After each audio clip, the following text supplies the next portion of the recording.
اگر یہ واقعہ کربلا کا آج ہوتا اور حکومت وقت کرواتی آج آپ کے دور میں، آپ کا رد عمل کیا ہوتا؟ بولو بولو۔ یہ حکومت حضرت حسین اور آپ کی بیویوں کے ساتھ جو سلوک ہوا، جو بیان کیا جاتا ہے، اگر آج کی حکومت کرتی 1 گھنٹہ برسر اقتدار رہ سکتی تھی؟ لوگ رہنے دیتے؟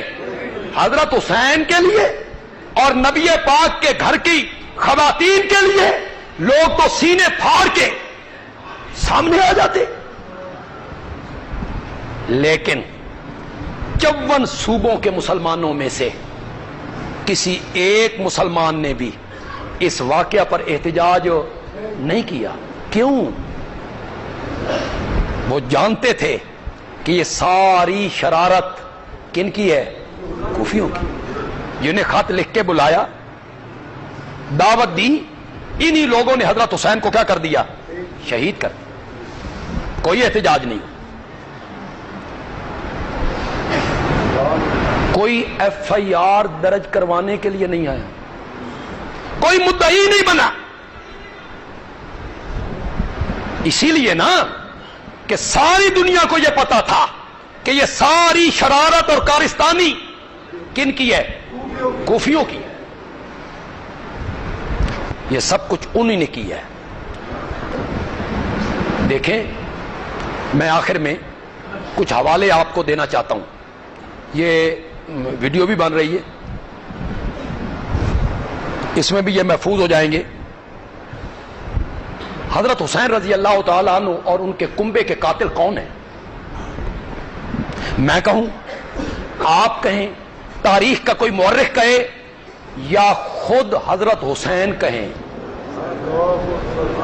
ان کے بیٹے زین العابدین کہیں، ان کے پوتے محمد باقر کہیں، ان کی بیٹی، ان کی بہن زینب کہے، گھر سے گواہیاں آئیں، چشمدید گواہ ہوں، وہ گواہیاں دیں۔ یہ سب سے پہلے میں حضرت حسین کا ایک فرمان آپ کے سامنے رکھنا چاہتا ہوں۔ کتاب کا نام ہے ناسخ التواریخ، اس کا صفحہ نمبر ہے 156 اور جلد ہے 6۔ یاد رہے گا آپ کو، یہ جو شوقین حضرات ہیں یہ اس تقریر کو حاصل کریں۔ ناسخ التواریخ صفحہ نمبر 156 جلد 6 لکھتا ہے کہ حضرت حسین اپنے خیمے کے باہر مغموم بیٹھے تھے، پریشان حال ہیں۔ ایک عراقی آیا اور اس نے پوچھا کہ پریشان ہو؟ تو وہ خط حضرت حسین کے پاس تھے، تو حضرت حسین اس کو کہتے ہیں یہ انہی لوگوں کے خط ہیں، اور آج یہی لوگ میرے قتل کے درپے ہو گئے ہیں۔ یہ خط یزید نے لکھے تھے کہ کوفیوں نے لکھے تھے؟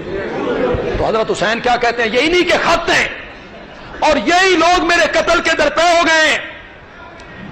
پھر انہوں نے خطاب کیا حضرت حسین نے، وَيْلَكُمْ يَا أَهْلَ الْكُوفَةِ، اور کوفیوں تم ہلاک ہو جاؤ، ہمیں بلایا کہ ہم اپنی جانیں قربان کر دیں گے، ہم آ گئے تو ہم پر فرات کا پانی بند کر دیا گیا، واقعی تم لوگ رسول اللہ کے دشمن ہو جو ان کی اولاد سے ایسا سلوک کر رہے ہو۔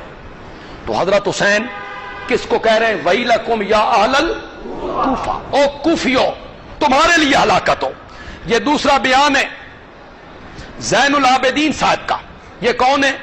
حضرت حسین کے فرزند ارجمند ہیں، ان کا نام کیا ہے؟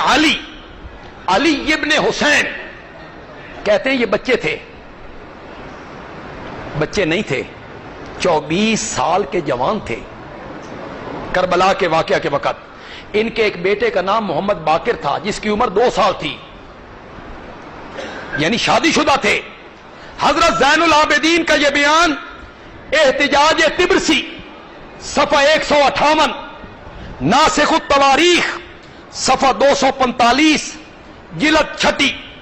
سنو ذرا، کربلا سے چلے، کانا مریضن، یہ تاریخ والا کہتا ہے، بیمار تھے، تو کوفے کی جو عورتیں تھیں نا، یہ گریبان چاک کر کے ماتم کرنے لگیں. والرجال ماہن یبکون، اور آدمی جو تھے نا وہ ساتھ رونے لگ گئے. کوفے کے لوگ، عورتیں گریبان چاک کر کے ماتم کرنے لگی اور جو لوگ تھے وہ رونے لگے. تو حضرت زین العابدین نے ان کو دیکھ کے فرمایا، ان ہؤلاء یبکون، یہ لوگ رو رہے ہیں، فمن قتلنا غیرہما، ان کے علاوہ ہمیں قتل کس نے کیا ہے؟ حضرت زین العابدین کہتے ہیں یہ رو رہے ہیں تو پھر ہمیں قتل کس نے کیا ہے؟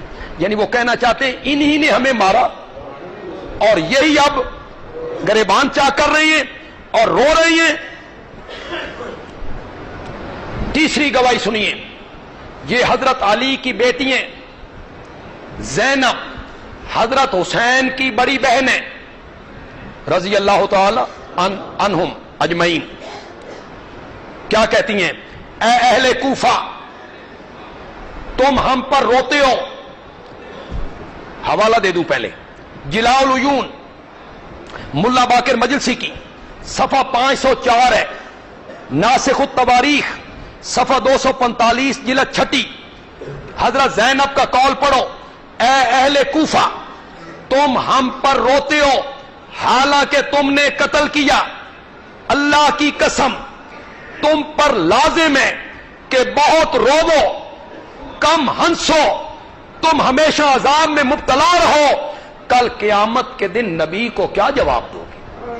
کس کو کہہ رہی ہیں؟ اے اہل کوفہ. حضرت زینب جو حضرت علی کی بیٹی ہیں، حضرت حسین کی ہمشیر ہے، یہ بھی ذمہ دار کس کو ٹھہرا رہی ہیں؟ کوفیوں کو. آگے چلیے، حضرت حسین رضی اللہ تعالیٰ عنہ کی بیٹی ہیں فاطمہ، یعنی اپنی والدہ کے نام پر انہوں نے اپنی بیٹی کا نام رکھا فاطمہ. احتجاج طبرسی وہی صفحہ جو میں نے پہلے بیان کیا، جلاء العیون صفحہ 505. او کوفیو، تم نے ہمیں قتل کیا، تم نے ہمارے خیمے لوٹے، گویا کہ ہم ترکوں یا کابل کی نسل سے تھے.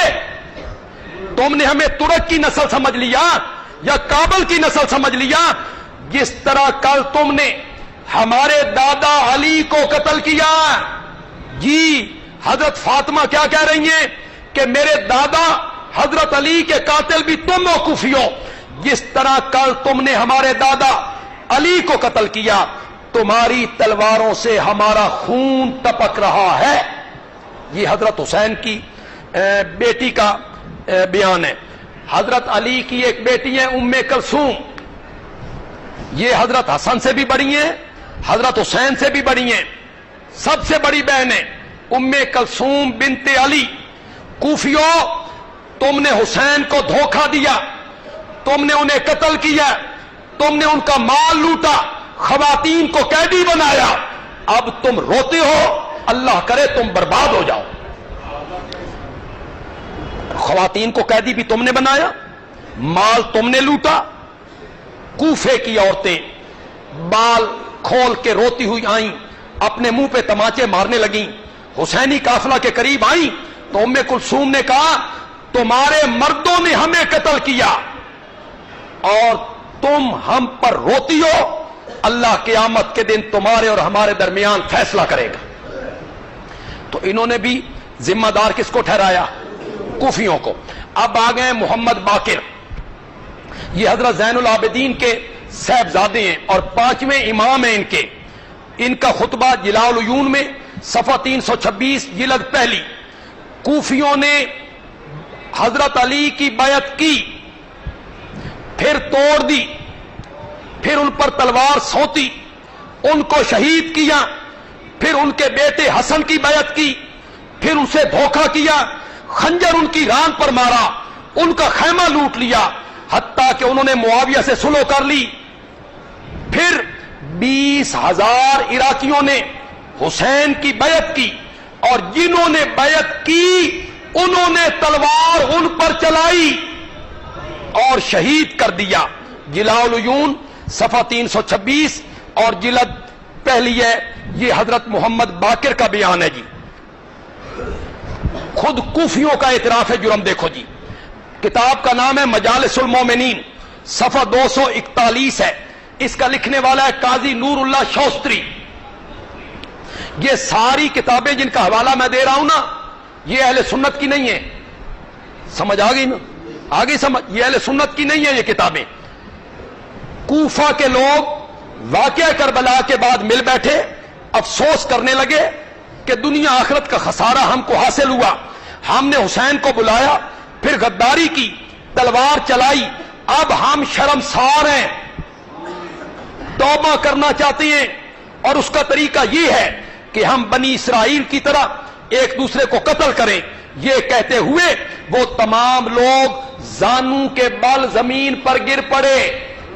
کوفیوں نے خود اعتراف کیا کہ حضرت حسین کو ہم نے بلایا اور بلانے کے بعد ہم نے ان سے وفا نہیں کی.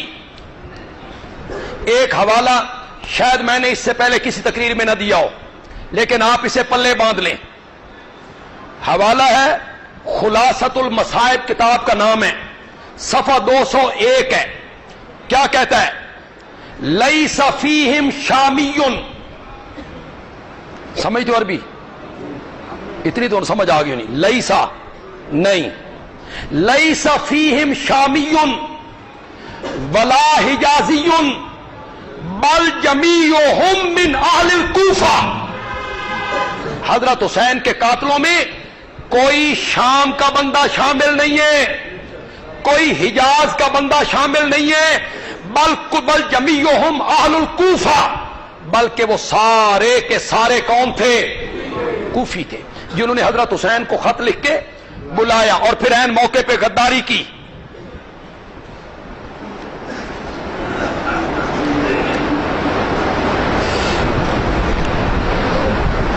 یزید کا بیان بھی سنو جی، یہ بھی کتاب انہی کی ہے جی، ہماری کتاب نہیں. جلاء العیون ہے، صفحہ 246 ہے. جب یہ قافلہ یزید کے دربار میں پہنچا تو یزید کی بیوی ماتم کرتے ہوئے دربار میں آ گئی. یہ جلاء العیون والا لکھتا ہے. یزید کی بیوی کون ہے؟ اس کا نام ہے ام محمد. کیا نام؟ سنو گے؟ یہ حضرت عبداللہ ابن جعفر کی بیٹی ہے. عبداللہ ابن جعفر حضرت حسین کے چچا زاد بھائی ہیں. سمجھ رہے ہو کون نہیں سمجھ رہے ہو؟ حضرت عبداللہ ابن جعفر حضرت حسین کے کیا ہیں؟ جو چچا زاد بھائی کی بیٹی کیا ہوئی؟ بھتیجی ام محمد. یہ کس کے گھر ہے؟ جائیے انصاف کی کتابیں دیکھیے. اچھا چلو ایک بات بتاؤ، اگر کوئی آپ میں سے تاریخ جانتا ہے یا تاریخ سے واقف ہے، حضرت زینب کی قبر کہاں ہے؟ حضرت زینب کہاں دفن ہے؟ بولتے نہیں ہو؟ دمشق میں. کس قبرستان میں؟ بنو امیہ کے قبرستان میں. حضرت زینب کی قبر دمشق میں ہے اور بنو امیہ کے قبرستان میں ہے. کوئی اس راز سے پردہ ہٹائے کہ دمشق میں حضرت زینب کا کون سا رشتہ دار رہتا تھا. اٹھاؤ پردہ اس سے. باقی سارے مدینے آ گئے، سارا قافلہ مدینے آ گیا، زینب نہیں آئی. کیوں نہیں آئی؟ زینب عبداللہ ابن جعفر کی بیوی ہیں جی. کس عبداللہ ابن جعفر کی؟ جس کی بیٹی گھر ہے. عبداللہ ابن جعفر نے زینب سے کہا تھا کہ تم اپنے بھائی کے ساتھ نہ جاؤ، میں اسے منع کر رہا ہوں، انہیں منع کر رہا ہوں، یہ رک نہیں رہے ہیں تو تم نہ جاؤ. وہ نہ مانی بھائی کی محبت میں، تو انہوں نے طلاق دے دی. تو کربلا کے واقعہ کے بعد یہ ساری زندگی اپنے داماد کے پاس رہی. ستیلا داماد، ستیلا ام محمد ان کے بطن سے نہیں ہے، وہ عبداللہ ابن جعفر کی کسی اور بیوی کے بطن سے ہیں تو ان کی ستیلی بیٹی ہوئی نا، تو وہ ستیلا داماد ہوا نا، ساری زندگی اس کے گھر رہی، اس لیے ان کی قبر کہاں بنی؟ ورنہ اس کے علاوہ کوئی صورت ہے؟ کسی کے پاس کوئی جواب ہے تو پیش کرے، کوئی وجہ بتائے مجھے کہ دمشق میں کون رہتا تھا ان کا؟ ام محمد یزید کی بیوی ہے، بیٹی کس کی ہے؟ عبداللہ ابن جعفر کی۔ تو حضرت زینب، یہ ساری خواتین کچھ اس کی پھوپھیاں ہیں، کچھ اس کی خالائیں ہیں۔ تو جب یہ قافلہ پہنچا تو جلال العیون والا کہتا ہے یزید کی بیوی ماتم کرتی ہوئی دربار میں آ گئی، یزید اٹھا، کپڑا اس کے سر پہ ڈالا اور کہا گھر میں چلی جا اور حسین پر ماتم کر، ابن زیاد نے جلدی کی ہے، میں حسین کے قتل پہ راضی نہیں تھا۔ ابن زیاد نے جلدی کی ہے، میں حسین کے قتل پہ راضی نہیں تھا۔ یہ جلاء العیون میں یزید کا بیان ہے جی۔ طبری نے ایک روایت لکھی جی، حضرت حسین کے قتل کی اطلاع دی گئی، یزید آپ دیدہ ہو گیا، کہنے لگا ابن زیاد پر لعنت ہو، سنو اللہ کی قسم اگر حسین کا معاملہ میرے ہاتھ میں ہوتا تو میں انہیں کبھی قتل نہ کرتا۔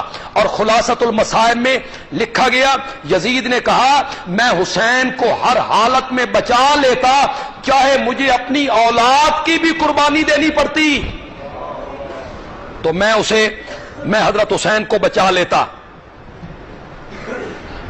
حضرت امام غزالی کیا کہتے ہیں؟ امام غزالی کہتے ہیں من زعم ان یزید امر بقتل الحسین او رضی بہ فینبغی ان یعلم بہ غایۃ الحماقت، جو آدمی یہ گمان کرتا ہے کہ یزید نے قتل حسین کا حکم دیا تھا یا اس پر خوش تھا تو وہ پرلے درجے کا احمق آدمی ہے۔ امام غزالی کہہ رہے ہیں جی۔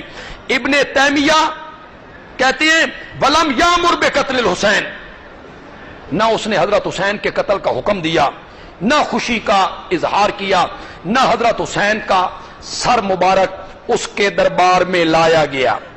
کسی نے بھی اس واقعہ کی ذمہ داری یزید پہ نہیں ڈالی۔ سارے کے سارے مورخین نے اس کی ذمہ داری کس پہ ڈالی جی؟ زور سے بولو۔ جنہوں نے خط لکھ کے بلایا تھا، پہلے دعوت دی، بلایا، اور جب حضرت حسین رضی اللہ تعالیٰ عنہ وہاں پہنچے تو انہوں نے غداری کی اور غداری کر کے انہیں شہید کر دیا۔ میرے ساتھ بولیے گا، کوئی یہ نہ کہے کہ ہم حضرت حسین رضی اللہ تعالیٰ عنہ کی شہادت اور ان کے کنبے کی شہادت یا ان کو جو قتل کرنے والے لوگ ہیں یا شہید کرنے والے لوگ ہیں ہماری ان کے ساتھ ہمدردیاں ہوں۔ بولیے حضرت حسین کے قاتلوں پر رب کی لعنت ہو۔ جن لوگوں نے حضرت حسین کو شہید کیا، جن لوگوں نے ان کے خیمے لوٹے اور جن لوگوں نے ان کی مستورات کے سروں سے چادریں اتاری، مولا ان پر لعنت برسا۔ حضرت حسین کے قاتلوں پہ لعنت ہو۔